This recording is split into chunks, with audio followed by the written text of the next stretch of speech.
There's a brand new model on how you build a roster in the NBA. It's playing out in the playoffs, and the Jazz are perfectly positioned when the time comes. It's next on Locked on Jazz. Bum bum bum bum bum bum bum bum bum bum bum bum bum bum bum pow.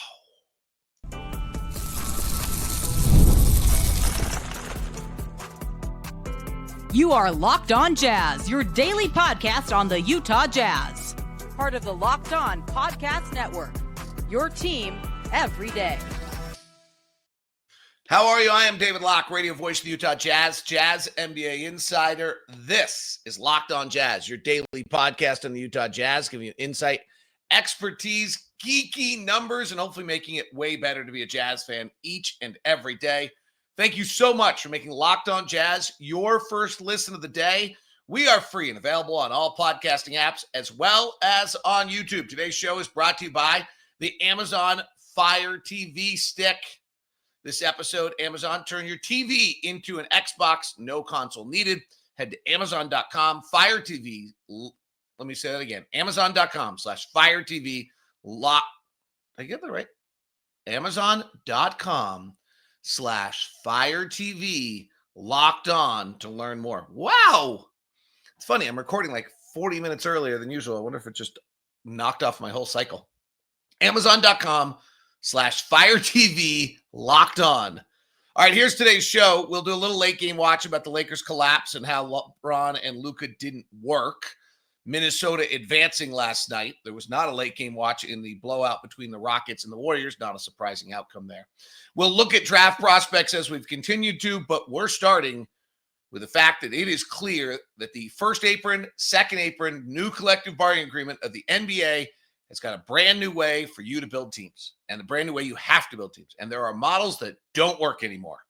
And there's a bunch of teams stuck in those models, and they didn't work. And they started with Philadelphia and Phoenix, and now it's the Lakers and Milwaukee. And it used to be if you had the best player on the floor, you're all right, though Anthony Edwards was probably the best player on the floor in that series. It has changed. Let's take a look at, on those of you on YouTube, we'll have a graphic for you. For those of you on audio, I think I'll be able to walk you through this. The good news for a Jazz fan is two things. When the time comes, and that's debatable of when that is, for the Jazz to compete, they will be in a perfect position to execute the new model of the NBA. By the time they do it, most of the other teams have probably figured it out, would be the downside. Frankly, if the Jazz want to accelerate their model, this probably allows it.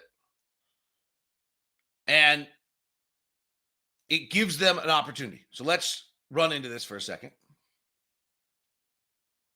This is interesting. Here we go. Okay. So this screen, which is too small for anyone to see. So let me see if I can improve that for anybody who is on the, okay. So what we have here is a graph that includes all of the NBA teams. And if you look at how they pay, it used to be you tried to put together super teams. Now, super teams haven't worked particularly well, frankly. They will not work anymore. In fact, I might argue that 3 stars is dead. But if we look at the rosters, and I have Golden State in here twice as pre-Jimmy and post-Jimmy because they're two different things. So we'll be interested to see what happens here. But if we look right now at the teams that had the highest paid top 2 players in the NBA, so you just take their first and second highest paid players in the NBA. Phoenix, out. Didn't make the playoffs. Philadelphia, didn't make the playoffs. Milwaukee, out in the first round. Lakers, out in the first round. Denver, we'll see what happens. Minnesota, New York, then Sacramento and Dallas. The teams that paid, and Golden State now with Jimmy Butler is over $100 million in their first 2 players. But when the year started, Golden State was not. Golden State was in the middle of the pack at 82. And I think the uniqueness of the Jimmy Butler trade where they paid a bunch of players that weren't fulsome to players that weren't paying anymore. They got to do that. So it's a little, I think Golden State, here's what I would say. I think Golden State's in a lot of trouble next year. For everybody that's going to be excited about Golden State next year, I will be on the other side of the story. This goes back to a little bit of our preseason stuff that you have to have 240 minutes. But if you look at the teams, and of these teams, most of them, and if you look at the graph, if you're in purple, that dark purple is the second apron, light purple is the first apron in luxury tax. It's not a question of going into luxury tax or not going into luxury tax. You pay Phoenix paid $101 million to its first two players. 100, Philly paid 100. Milwaukee had 98. Lakers have 91. They're out. We'll see what happens with Golden State, who's at 104. May wear out here. Houston may get them. And if you go to the bottom of this pack, and these are teams trying to compete, Detroit's got 41 million between their top two. Orlando's got 48 between their top two. It's beginning a little bit like the NFL model, where if you have a young quarterback who you don't have to pay, you have a chance to build a roster. Atlanta's 65, Houston 65, Oklahoma City 66, Memphis was at 70, Cleveland 71, Miami's out. I have teams that, for those of you who are on, the teams that are out have been changed colors. Golden State, Clippers 88, Boston 83, Indiana 84, and you cross over 84. And you get to Dallas, Sacramento, New York's still alive. Minnesota's alive. They also beat one of the teams that are involved. Denver, we'll see. Okay, let's go look at the teams with their top three salaries. You go decide you're going to pay a lot to your big three. The big three is dead. The big two might be two. Phoenix paid $150 million to their top three. And even though they're in the luxury tax, they're still didn't work. Philly, 135. Milwaukee, 123. That's weird. Why did that not sort right? Let's try that again. That was a weird Google. There we go. Phoenix, 150. Philadelphia, 135. Golden State right now, 128. Milwaukee, 123. Denver's at 123. Let's see what happens. Minnesota advances at 119. Boston's at 113. Remember, Boston next year gets into a different number because Jaylen Brown jumps to a different salary number. They'll have to let a bunch of guys go. New York at 110. Here's the Sacramento, Lakers, and Miami. 109, 108, 108, all out. We go to the bottom. Detroit's paying their top 356. Orlando's paying their top 361. It can't last forever. Houston at 78, Atlanta at 82. Oklahoma City's only paying their top three, $82 million. Cleveland's only paying their top three, $93 million.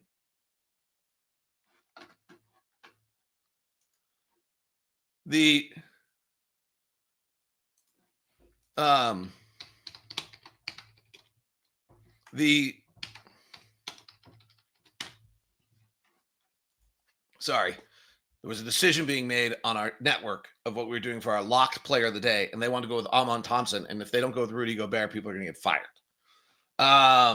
Not really, but seriously.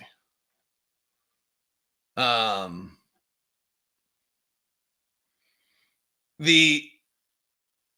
you see it.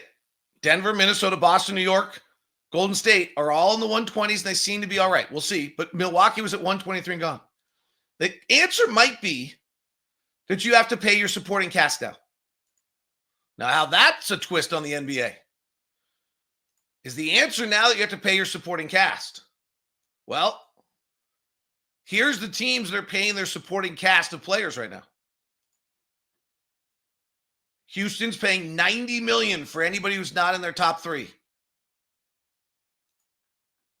Orlando's paying $89 million. We'll see if they get out of it. These are obviously young teams that can do this. Atlanta didn't make the playoffs. These are only the teams trying. Detroit, 85. Minnesota might have a little bit of a model here. They're paying a lot, but they're also paying $84 million to their supporting cast.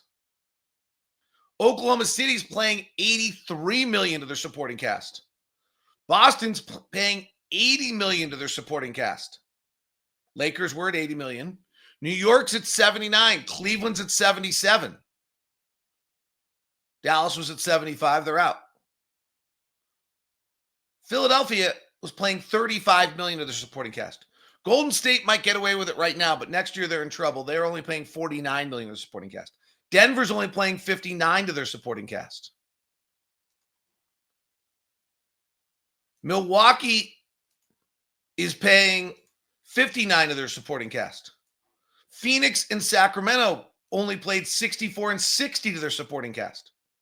So some of this is, it used to be whether, okay, well, you got to go to the luxury tax. It doesn't seem to be guaranteed that you have overall huge team salary. Helps you that much. But how you allocate it does. And this is very different than where the league used to be. The biggest salaries in the league, Phoenix 214, but only 64 to the supporting cast, and they didn't make the playoffs. Minnesota's got the second biggest salary in the league at 203. They have $84 million going to the supporting cast, and their numbers aren't insane to their top two or top three. Boston's at 193. Right now, Boston's numbers are not insane. There's all this talk about it, but it's next year. Boston next year, Jaylen Brown jumps from 53 to 57, and Jason Tatum jumps from 54 to 58. And then Drew Holiday's at 34, and I wouldn't be surprised they don't move Drew Holiday. Excuse me. Next year, Jason Tatum goes from 34 to 54. That's the jump. So I wouldn't be surprised they don't try to get off Drew Holiday. He's got 3 years left at 100. And I'd be surprised. But they have a year left of Kristaps Porzingis. They're going to keep Peyton Pritchard $7 million, though. I'll promise you that. Minnesota gets through this thing. They're paying the tax. We'll see if they hold to it. And they're over the second apron. And Anthony Edwards is at the 42-45. And their big thing is that Rudy Gobert goes from 43 to 35, goes the correct direction next year. And they have Mike Conley only making $10 million. That's the very hidden little thing that Mike Conley took a $10 million contract so that Minnesota has Naz Reid at 14, Dante DiVincenzo at 11, and Mike Conley at 10. Those are the contracts, and Nickeil Alexander at 4. Those are the contracts that win you a series.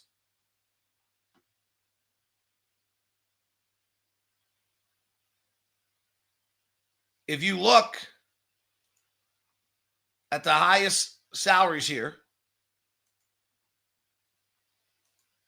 the success seems to stem from what you've done to your supporting cast. Phoenix, Lakers, Milwaukee,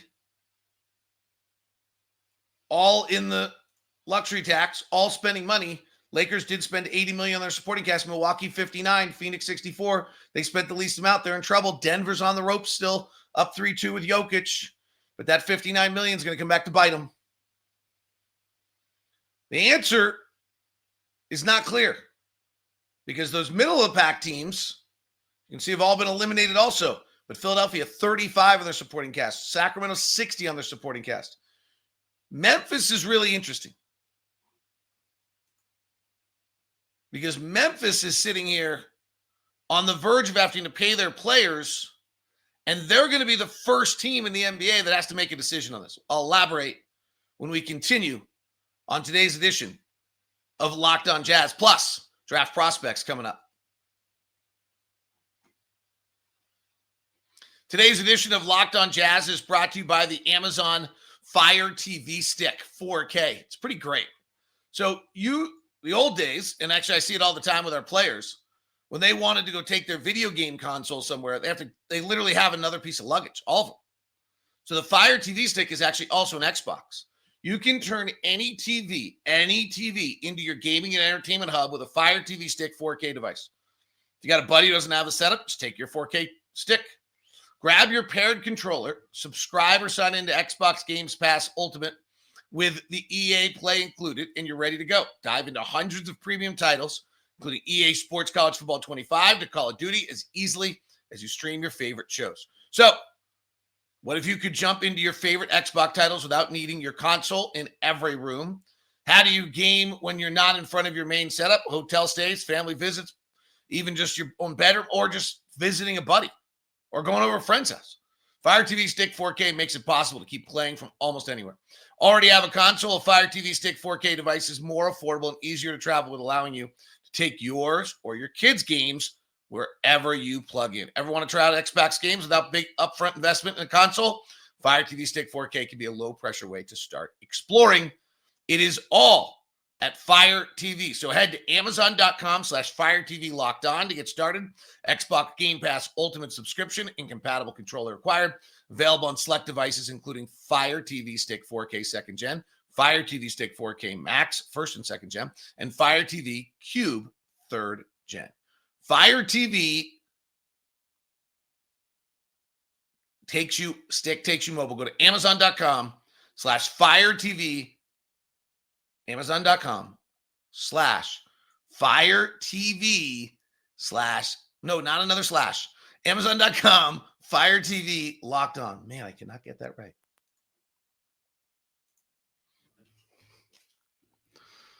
Thanks so much for making Locked On Jazz your first listen of the day. Let's wrap this up. So Memphis is fascinating because Memphis is going to be the first one with a decision here. Ja's making 36, 39. It's not terrible. Desmond's making 34, 36. And Jaren's making 25 and 23. So they're fine. There's no need for them to blow this up like some people are talking about. They're going to pay their top three the same amount. And if you look at the graph, it's not a crazy number. It's not a problem number. It's actually great. 70 million. It's low. 95. It doesn't change dramatically. But Jaren Jackson is going to be ready for the supermax, and they're going to have to decide.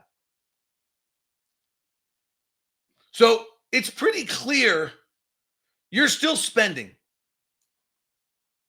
You're not going to win without spending. Detroit, Orlando, they're going to do it. Oklahoma City's not spending right now. They're in a little bit of a pretty world. But you can't build a top-heavy roster like you once did. Of the 5, 8, 10 teams with the highest paid duos, 6 of them are out. 2 of them played each other, and we'll see what happens with Golden State now with Jimmy Butler, Denver, in New York. And the teams with the lowest paid duos, Detroit, Orlando, Atlanta, Houston, likely are out. And so it's a little bit of this middle pack game. But you just can't load it out all the way for the teams anymore. And if you look at the teams who had the three biggest spenders, we'll see what happens with Golden State and their new model. Denver, Minnesota advance, Boston will advance, New York, we'll see. But Sacramento, LA, Miami, Phoenix, Philadelphia, Milwaukee, they're all gone. 6 of the top 11, gone. The new model is here. And from a Jazz standpoint, this new model will exist when it's time, and the Jazz will have these young players that they're bringing up, and the Keontae Georges of the world, the Kyle Filipowskis of the world, become really important. That when we finally have some of our stars, then we can add in a piece or two, like Houston has done this well with their veterans. Then all of a sudden, we're able to couple around our young players, and hopefully we have one that hits like Shai Gilgeous-Alexander, and then you can couple the others around it, then you can put some veterans around it, and then you're not overpaying. We're primed to take advantage of this when it's our time to go. All right, let's look at some more draft prospects. We've been doing this every day. This week, it is our look at the top draft prospects, and we have moved into the range of players that very well may be available at the 21st pick of the NBA draft. So these are players that the Jazz will likely be deciding about at the 21st. We start with Danny Wolf, Michigan, 20-year-old center. And again, for those who have not heard this week, we break it into athleticism, playmaking, shooting, and creating. And we have a little bit of a track record of which stats lead to success for NBA players in the future. So Danny Wolf has an alarmingly low transition number. Wolf is a center out of Michigan, 22 percentile in transition. Remember, transition note we have is that those players that are above 85%, 80% of them play 20 minutes a night. Those that are below 30%, which includes Keontae, only play at 20 minutes or more, 59%. So it is a little bit of a divider. Wolf's on the wrong side of it. Yesterday, we talked about Will Riley of Illinois also being on the wrong side of it. Those are the only two guys that have been on the wrong side of it. Wolf's isolation number is really good, interestingly. It's the 82nd percentile. He's 7 feet, and he ran 129 pick and rolls as the ball handler. That is a unique skill that Danny Wolf has. You have to decide whether you want him to do that. He was in the 47th percentile. He was a roll man 33 times in the 35th percentile. His spot-up shooting is good, 67%. Not a wow, not a terrible. His catch and shoots in the 54th percentile. Not a wow, not a terrible. And his off-the-bounce dribble shooting is really good. He's in the 81st percentile in dribble shooting of players that we have looked at up to this point. He is the best there is. At 7 feet tall, off-the-bounce three-point shooting at 21%. That's going to intrigue some people. That transition number is worrisome. To me, it shows a lack of athleticism. The other skills are unique for a 7-footer. You better decide whether you want him to do those things. Carter Bryant, Arizona, 6'8", 19 and a half years old. 71st percentile in transition. Did not run a single isolation. Only 22 pick and roll attempts, so he really has not got any ball handling skills or athleticism. His spot-up shooting is in the 73rd percentile. His catch and shooting is in the 66th percentile. And his off-the-bounce dribble shooting now gets him only on 22 attempts, though. 87 percentile, but only 22 attempts. Carter Bryant passes the athleticism number on transition, doesn't do much else other than shoot. These are all guys that will be available right around the 21st pick for the Jazz. Asa Newell, Georgia, 19 and a half, 6'11", 95th percentile in transition. No isolation attempts. Roll man on the pick and roll was not good. 23rd percentile is the roll man. Spot up shooting in the 60th percentile on 68 spot ups. Only in the 33rd percentile in catch and shoot. A little bit unnerving there. 26 of 87 on catch and shoot attempts. And no off the bounce game at all. Red flag on the shooting there on Newell. Hugo Gonzalez out of Spain. 6'7". His transition, he's in the 14th percentile. Pick and roll ball handling, 31 attempts, 51st percentile, fine. Shooting, 18th percentile in spot up on 76 attempts. 28% in catch and shoot. 8 percentile in catch and shoot. Unguarded, 32nd percentile, 4 of 17 off the bounce. Hugo Gonzalez turns red on my chart. 6'7", non-transition 14th percentile, and can't shoot. There better be something else I'm not seeing about him. I've never seen these guys play in my life. They are all numbers to me at this point.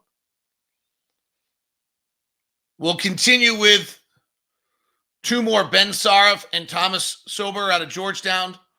Two other players available at 21 for the Jazz, and we'll give a thought or two on the Lakers' collapse. Fall, 5 games out. Luka, LeBron. Wow. Next on Locked On Jazz.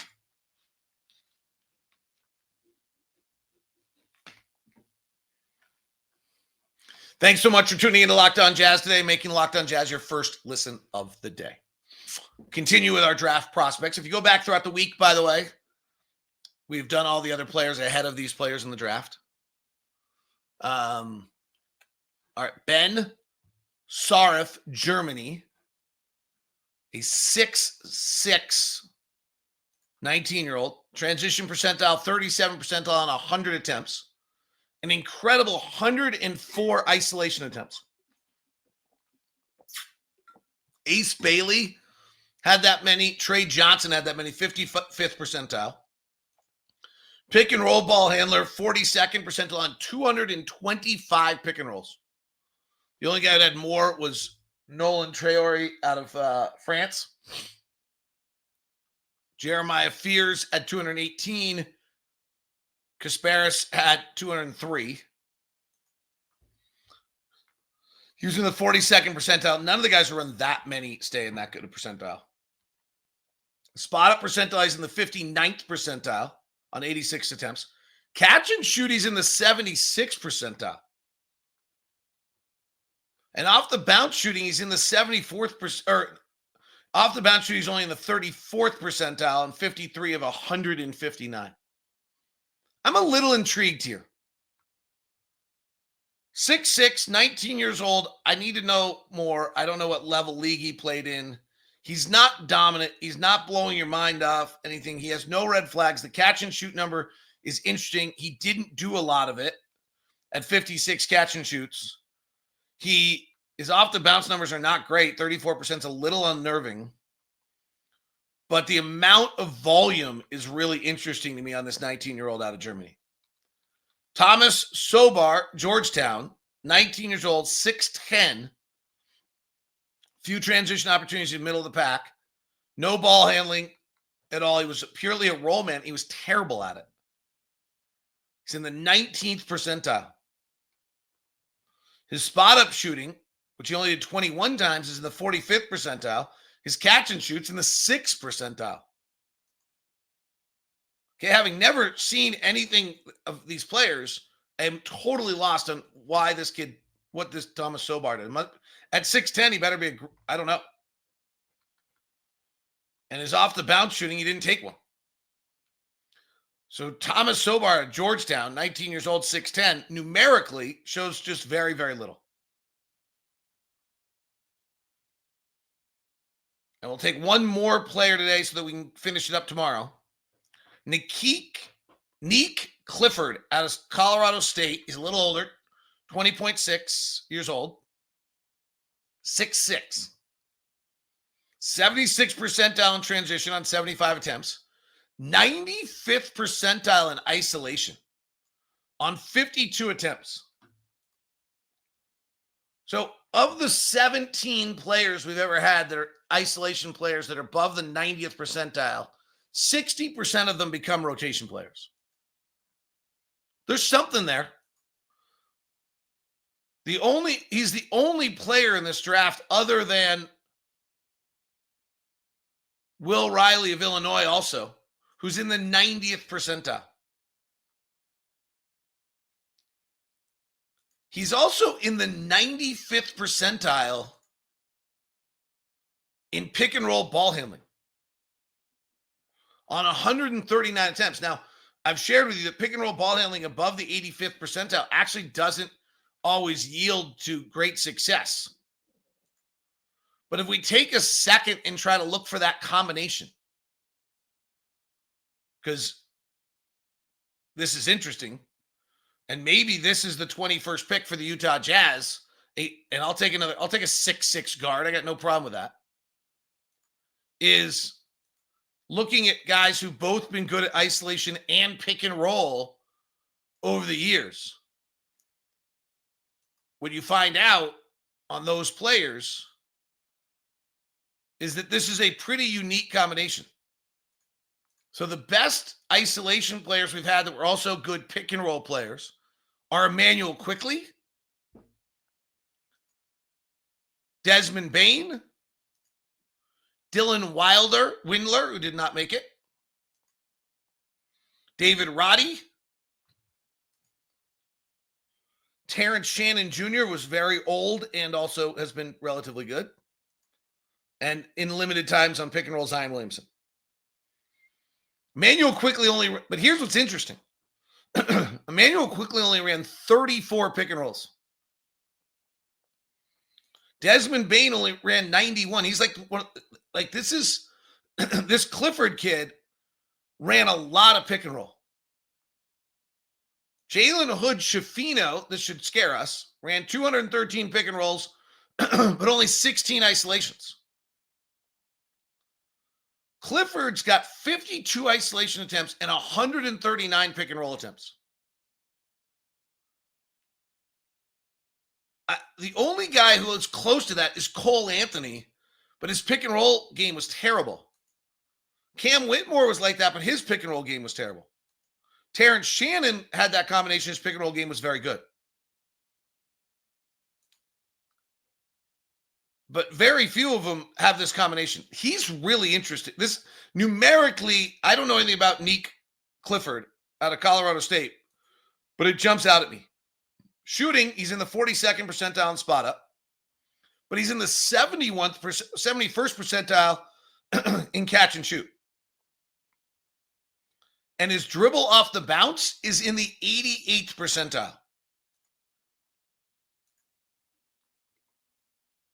This is a pretty unique guy. And his dribble off the bounce in the 88th percentile, 141 attempts. The only guy that I can find that's at all close to this is Terrence Shannon Jr., who was a little older also in his 5th year, who had 100 off the bounce dribble attempts in the 91st percentile. His catch and shoot numbers weren't as good. His pick and roll ball handling was, and his isolation was. And he was just older and stronger, but he's been okay for Minnesota. This is a pretty unique player. At 21, without having seen him play, the numbers would tell me the most exciting player that I've seen in our draft numbers so far is Nique Clifford out of Colorado State.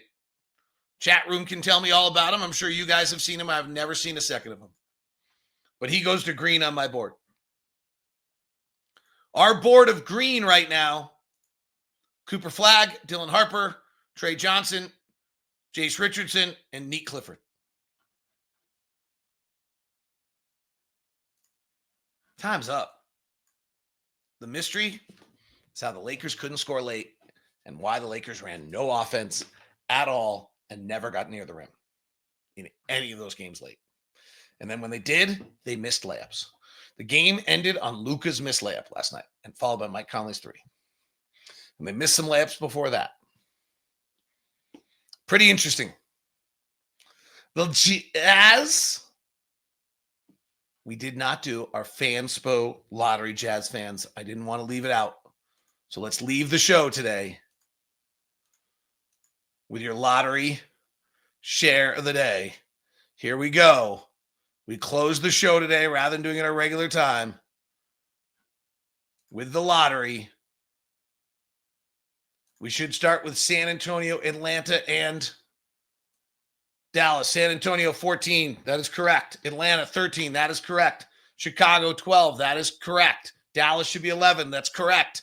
Portland comes in at 10, correct. This should be Houston at 9. It is. San Antonio at 8. It is. Toronto at 7. It is. We've got a chance. Brooklyn at 6. No, Brooklyn pops into the top 4. The Hornets and Philadelphia and New Orleans all go up to the top 6. The Jazz slide to 5. The Jazz slide to 5. Washington 4. Philadelphia 3. Brooklyn 1. And Philadelphia goes to 2. So Brooklyn gets the number 1 pick. Cooper Flagg to Brooklyn. NBA would love that. Philadelphia gets number 2. New Orleans 3. Washington 4. And the Jazz slide to 5. A crushing, depressing end to today's edition of Locked On Jazz. We now send you the first ever 24/7 national NBA channel. Check out Locked On NBA every game, every night, plus the great Locked On NBA show with Matt Moore, Hayes, and Doug Branson.